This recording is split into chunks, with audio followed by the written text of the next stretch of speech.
কোন রাজা কেমন হবে, কোন আমির ভালো, কোন আমির খারাপ, কে ফিতনাবাজ।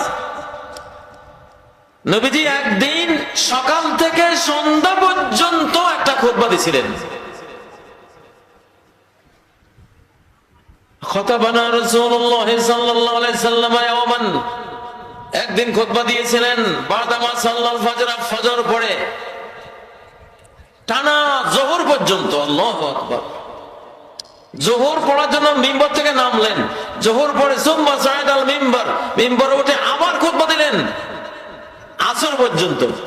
আসরের টাইম হলে পরে নামলেন, নেমে আবার আসর পড়লেন, আবার মিম্বরে উঠলেন হাত্তাল মাগরিব, মাগরিব পর্যন্ত চালালেন। এই দিনের এই বিশাল খুতবা কোন কিতাবে এককভাবে পাওয়া যায় না, বয়ে কেউ বয়ান করে নাই। কারণ ওই খুতবার মধ্যে মা মিন কায়দে ফিতনাতিন তাবলুগু মান মাআহু 300 ফাসাইদান ইল্লা বায়ানাহু রাসূলুল্লাহ সাল্লাল্লাহু আলাইহি সাল্লাম লানা বিসমিহি ওয়াসমি আবি ওয়াসমি কবিলাতি। যে কোনো বেদাতি, কবর পূজারী, মাজার পূজারী, খুনাখুনিকারী, ফিতনাবাজ, আমির, নেতা, নেত্রী, কিয়ামত পর্যন্ত যারা আসবে, কমপক্ষে 300 ফলোয়ার যারা আছে, এইরকম প্রত্যেকের নাম, তার বাবার নাম, তার গোত্রের নাম সহ আল্লাহ নবী বয়ান করে গেছে। হিন্দুস্তানের এই বাংলাদেশেরও কারো কারো নাম আছে ওই খুতবার মধ্যে।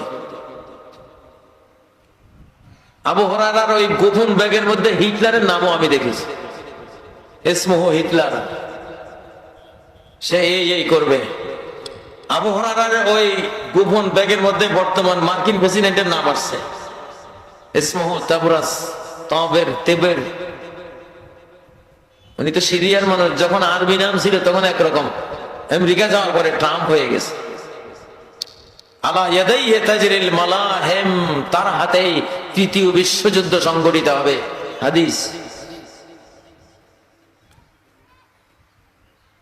এখন এগুলি বললে তো কল্লা থাকতো না, এই কল্লার ডরে এগুলি কেউ কয় নাই।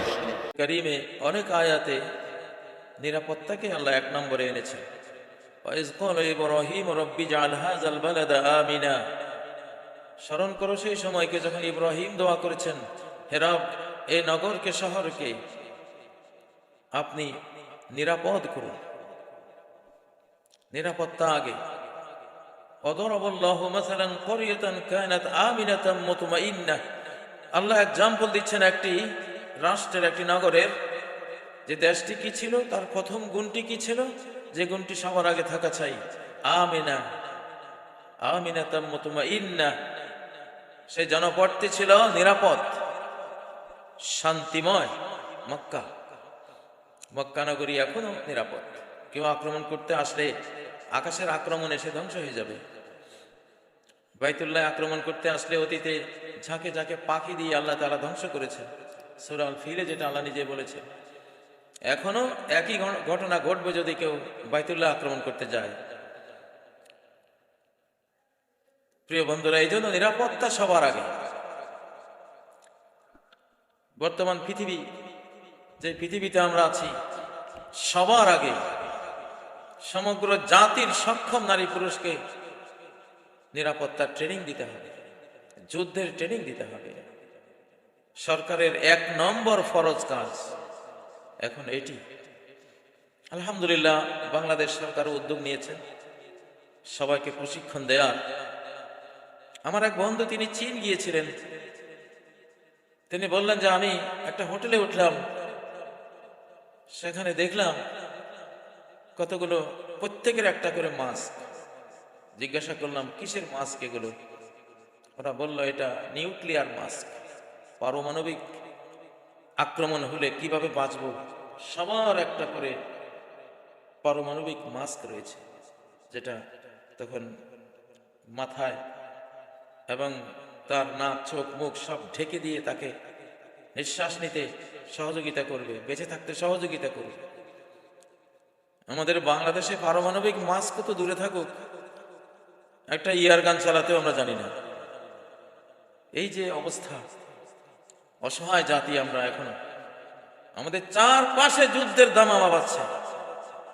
সীমান্ত আক্রান্ত হওয়ার মতো পরিস্থিতি, ঘেরাও দিয়ে ফেলা হয়েছে মিয়ানমার সীমান্তে। অলরেডি সেখানে সাজ রাত পড়ে গেছে।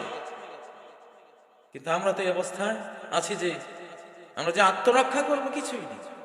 পরমাণু থেকে আত্মরক্ষারও তো কোনো সুযোগ নেই। যেখানে একটা তীরও চালাতে জানি না আমরা, পরমাণু সম্বন্ধে কি জানি? 3 থেকে 7 দিনে 550 কোটি মানুষ চলে যাবে পৃথিবী থেকে। পরমাণু যুদ্ধ হলে তো 1 বছর হবে না, ওটা 2 বছর হবে না, 3 থেকে 7 দিন।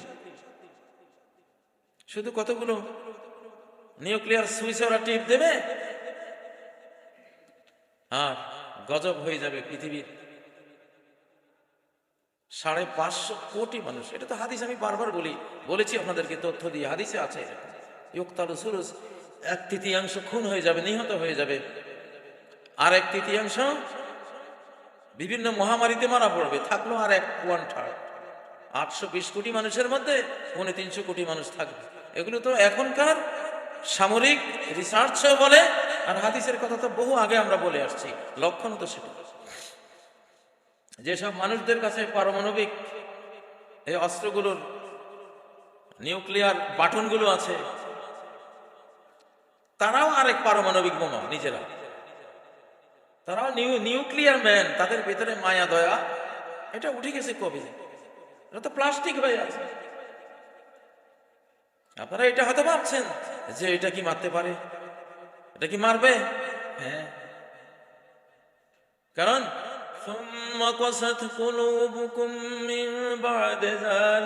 তোমাদের হৃদয়গুলো কঠিন হয়ে গেছে। সেটা পাথরের মতো, বরং পাথরের চেয়ে আরো বড় কঠিন। এবং হাদিসগুলোতে রয়েছে কুলুবুহুম কাযুবালিল হাদিদ। শেষ জামানায় এমন নিষ্ঠুর মানুষেরা আসবে, তাদের হৃদয়গুলো হবে লোহার খণ্ডের মতো, আয়রন হার্ট। ওদের কি মানবিক হার্ট আছে? নিউক্লিয়ার বম যাদের হাতে, যারা মারতে চায়, তাদের মনটা নিউক্লিয়ার বমের চেয়ে আরো নিষ্ঠুর হয়ে আছে। ওদের কি এটা হবে? আমরা তো সব আকাশের দিকে বিল্ডিং বানিয়ে উঠছি, আমরা বোকা। আমাদের যাওয়া উচিত এই যুগে মাটির নিচের দিকে। 20 তলা বিল্ডিং মাটির নিচে করতে হবে।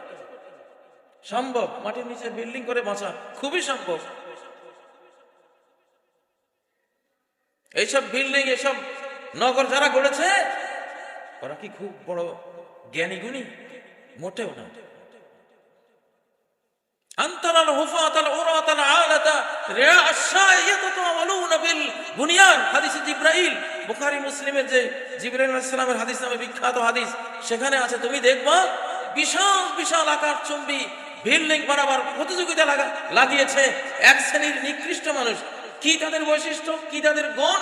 আল হুফাতা, একসময় জুতা ছিল না পায়ে, ফকির নির্বুদ, একসময় পায়ে জুতা ছিল না। আর উরাতা, উলঙ্গ ছিল, ল্যাংটা, পোশাকও ছিল না গায়ে, এমন অবস্থা ছিল। আল আলা, দরিদ্র ফকির, খাইতে পায় না, পড়তে পায় না, শিক্ষা নাই, দীক্ষা নাই, রুজি করবে সেই বুদ্ধি নাই, এই শ্রেণী। রেয়া আশা, ছাগল চড়িয়ে, ভেড়া পশু চড়িয়ে জীবন যাপন করত। আজকে তারা কেউ 15 তলা, কেউ 20 তলা, কেউ 50 তলা, কেউ 100, কেউ 200 তলা বিল্ডিং এর মালিক। এই শ্রেণীটা হাদিস।